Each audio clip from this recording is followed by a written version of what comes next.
દીદી બોલ બોલ. અરે હું લોટી નાળિયેર લઈ ગઈ હતી ને, કેવું? અરે મોરપીંછ વાળું રિયલ માં, હા હા. તો મને થાળી કરી દો ને મેચિંગ માં. અત્યારે કેવું છે જોયું ને તમે, બધું મેચિંગ માં જોઈ.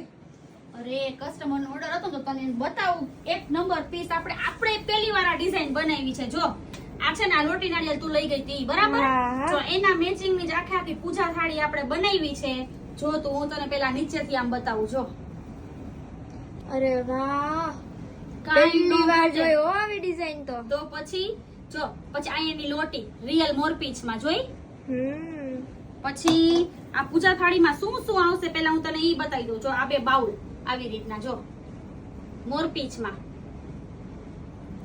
પછી એક છે આવી રીતના કંકાવટી જો મોરપીંછમાં, અને એક આવી રીતના સ્પૂન આવશે. અને બાકી છે ને જો આ પૂજા થાળી જો આવી રીતના સાઈડમાં બધે મોરપીંછના પેચ લગાડીને આપણે કરી છે.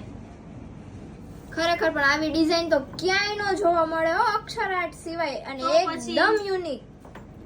આપણે છે ને ક્રિએટિવિટી બતાવી છે કસ્ટમરને, બરાબર. કંઈક નવું આપવું છે કસ્ટમરને. બાકી બધે બધું મળે જ છે, પણ આપણે કસ્ટમરને છે ને કંઈક નવું આપવું છે. જો આ એક ઓર્ડર કોનો હતો કે આફ્રિકાના એક દીદીનો છે ને ઓર્ડર હતો કે એને છે ને બધું મોરપીંછ થીમમાં કરાવતું. તો લોટી નાળિયેર આપણે એને મોરપીંછમાં આખું બનાવી દીધું છે.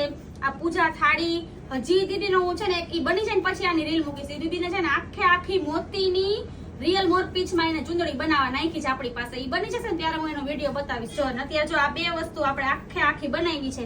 હું તને કહેતી હતી ને કે બહુ યુનિક છે એમ. હા હા, આમાં પણ કાંઈ ઘટે ખરું હવે?